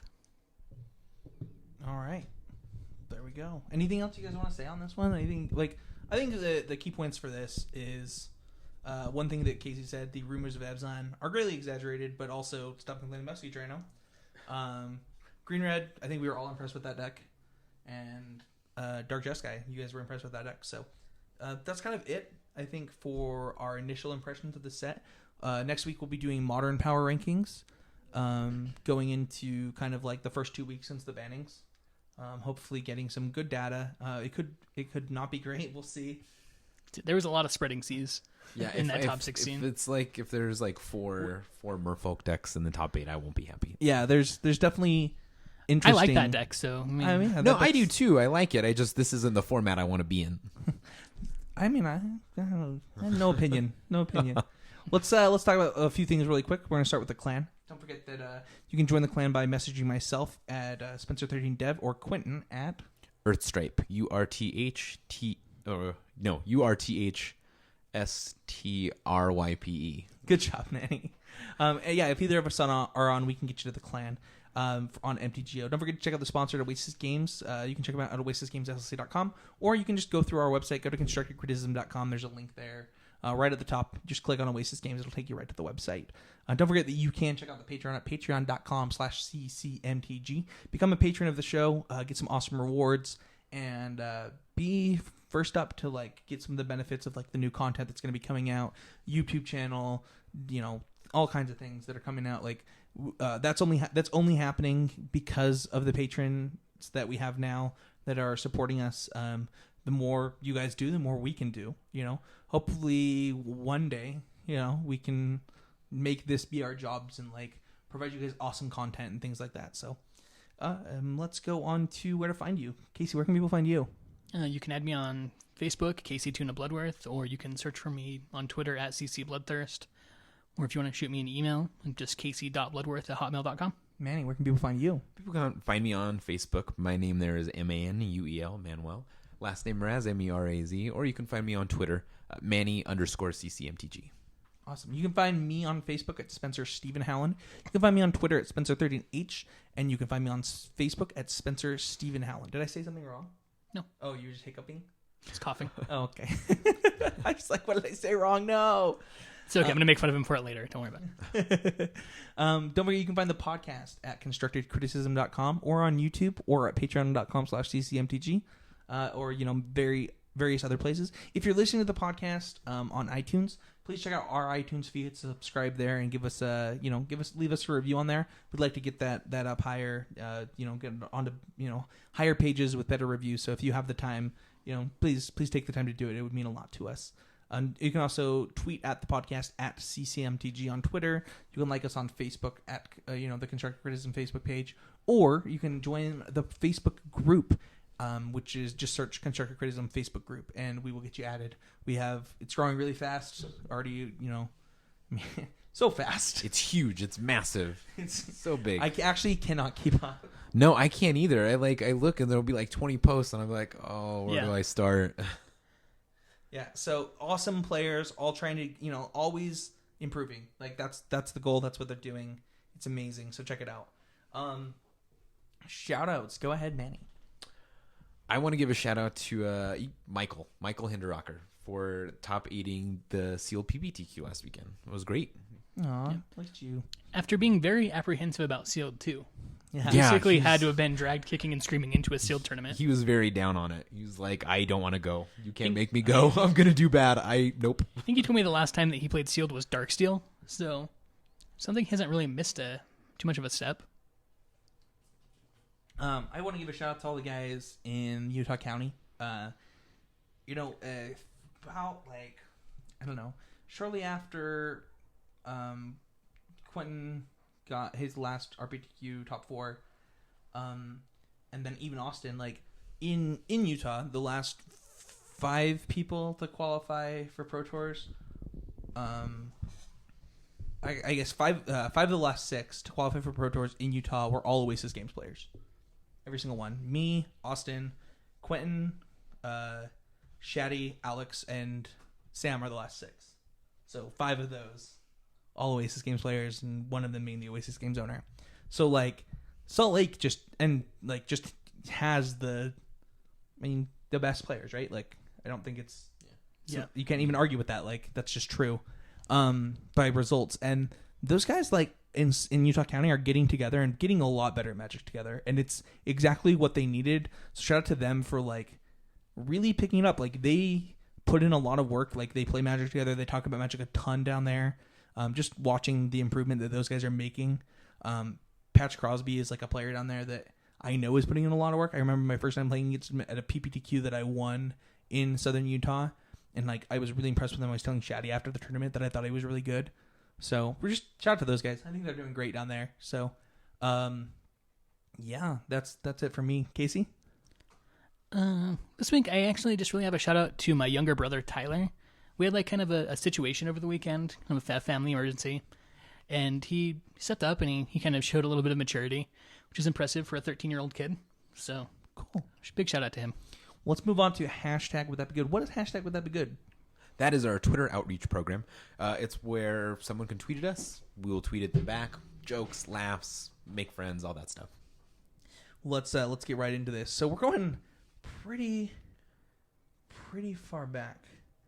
I think it's should be 2 weeks, right? Today's the 24th, so it should be the 10th and forward. The 10th. All right. So at West K Voice, Team Voice, hope to see He's Daddy go head to head with Tyson Bauer in the finals. Hashtag Would That Be Good? I don't know. Yeah, let's get it. Skipping the next one. With 4 extra. Can't believe I'm I can't believe that nobody voted in that poll. That's That poll is wildly inappropriate. I mean, yeah, but I don't even want to call it a poll. It's so inappropriate. yeah, but you have to have an opinion, right? I don't know. The next one was it was a hashtag really good that was caused by Manny tweeting something where he swore. But basically, people were making a post about the Powerball and how everybody would get $4 million if they split it amongst people.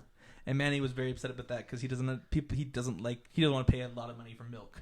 Right. And then Right. I said, Manny, I'm very against inflation, insanely, so much. And then I said they also can't do math because everybody would only get $4. And then Michael Jenkins said, with that extra $4, I could buy a booster pack. Hashtag, would that be good? It's a fact. You could buy a booster pack. Yeah. For my first modern F&M, I'm looking to build a deck around Young Pyromancer and Butcher of the Horde. I'll call it the Titanic. Hashtag, would that be good? I don't get it, but I like it. I also don't get it. Yeah, that's lost on me. So we have a follow-up tweet explaining this tweet. Yeah, why would you call it Titanic? I'm sure it's clever, and I'm sure that once we see it, we'll be like, Oh, the Titanic. But I don't get it. I'm sure. I mean, first of all, I think that the idea of playing Young Pyromancer and Butcher of the Horde always sounds fun to me, but I don't understand why we'd call it Titanic. Maybe that's not what he's asking. Maybe he's just asking if the deck idea is good, not the deck name, and we're just being rude. And the Titanic is an inside you joke. guys are totally missing the point. I don't know. I mean, I was just talking to Spencer about Butcher of the Horde earlier today. I think that the card is good. It was a card once. Yeah, it's kind of. It's still a card. Yeah, it's a card that it's come and it's gone. A card. It's a powerful effect. I mean, it's a 5 power flyer for 4. So I mean, if you can get over the deck building restrictions of playing it, even if you're not really activating it much, that's a powerful card. So all right. Force Spencer and Manny to watch the Tom Cruise movie Legend. I don't think that's the Legend movie that Chris was talking about. Chris who? The one that came on the podcast and asked us if we had seen Legend. No, that's the one. No, that's not the one. No, Legend by Tom Cruise, definitely. It's historically one of his worst movies. That's why I've never seen it. Oh, I thought that it was because there's 2 Legend movies. There's the one in 2015. No, Curtis wouldn't talk about that. Oh, maybe he would. I don't know, but I think we were talking about Tom Cruise at the time. No, we weren't. And then there's the other one. And then there's one from it's the 80s. Right. I think that's the one he was talking about. Yeah, 1985. yeah, and that's the Tom Cruise one. Oh, is this the one with Tom Cruise? Yes. Oh, okay. This one is supposed to be then the what pile. do I know? A young man must stop the Lord of Darkness from both destroying daylight and marrying the woman he loves. That sounds hot. I'm gonna watch it. Yeah, that sounds like a perfectly reasonable goal for a young man. All right, so is that what we're doing this weekend, guys? We're watching that? No, Yeah, definitely not. Absolutely. But movies.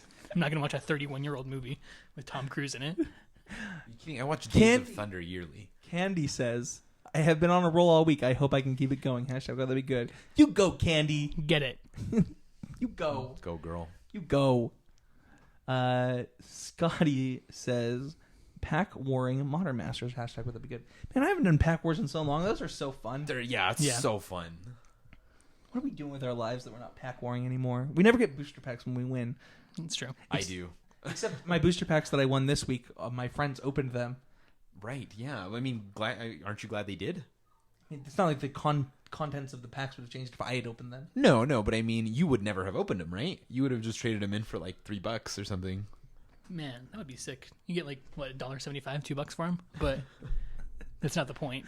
But man, if you get 3, the next tweet says, the views of Manny CCMTG are once again not endorsed by CCMTG or our sponsors. Hashtag would that be good? Yeah, you and Oasis both go out of your way to tell me that all the time. It's bro, don't put our name on that. Okay. You just go on rants. Yeah, man, I feel strongly about things like inflation. yeah. I need a pet super mutant. Hashtag would that be good? Probably. Well, maybe not a super mutant. Having a mutant pet sounds fine, but a super mutant pet, that thing could kill you. No. He's saying a pet. A pet super mutant, like from Fallout.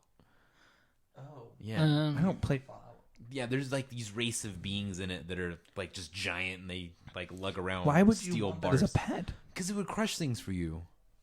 But what if it didn't? I mean, What if it crushed you? No, that is nope. It's your pet. Yeah. Stupid. Yeah, it's not like having a cat or an alligator that'll eat you when you fall asleep. Wait a second.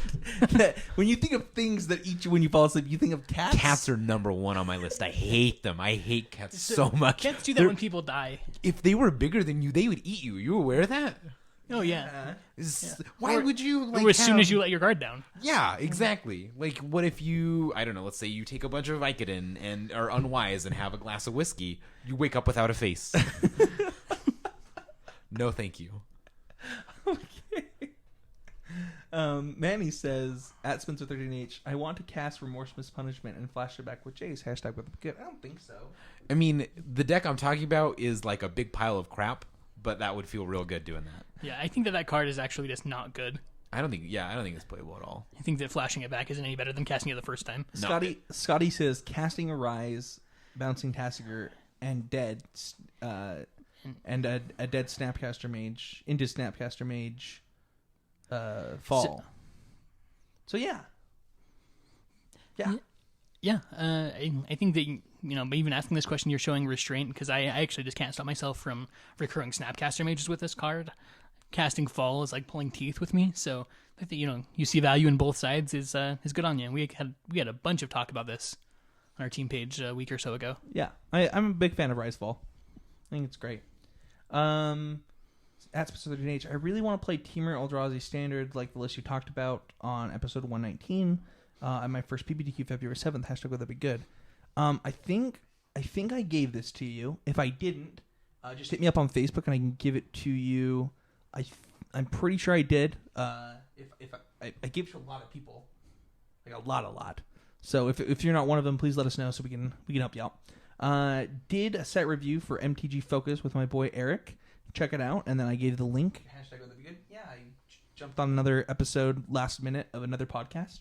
They needed a guest, so I hopped on there. So check it out if you want to hear me talk about Limited, like first time reading some cards. I was just hopped on the microphone. He's like, hey, yeah, we're gonna do a Limited set review. I'm like, oh, cool. I haven't read any of these cards. Yeah. So, also there is a new cycle of shirts that are out that you can get. Check it out. The link. We'll just put the link in the show notes.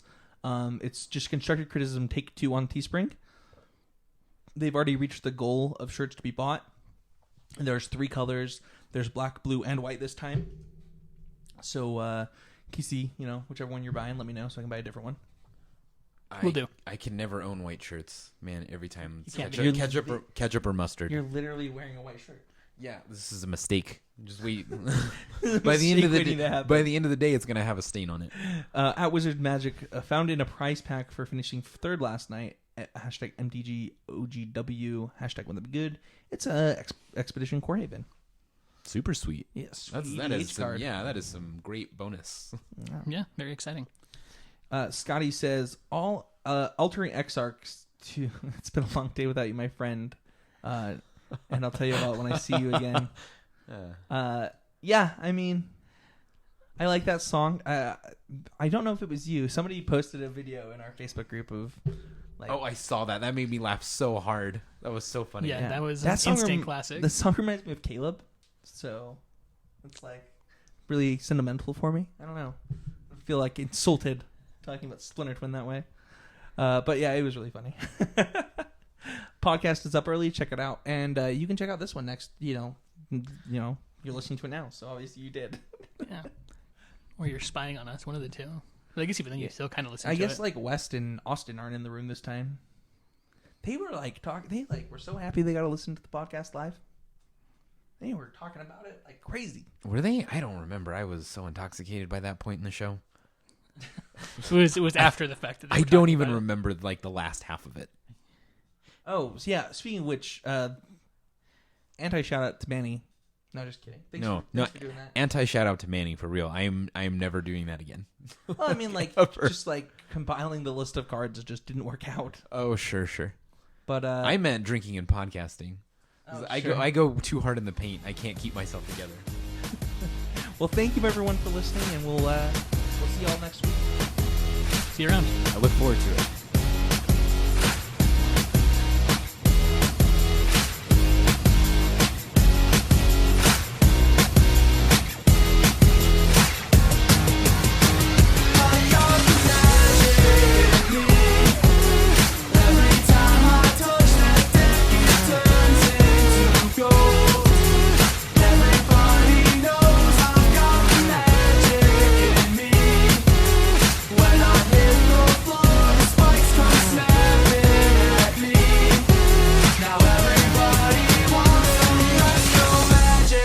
Magic, magic, magic, magic, magic.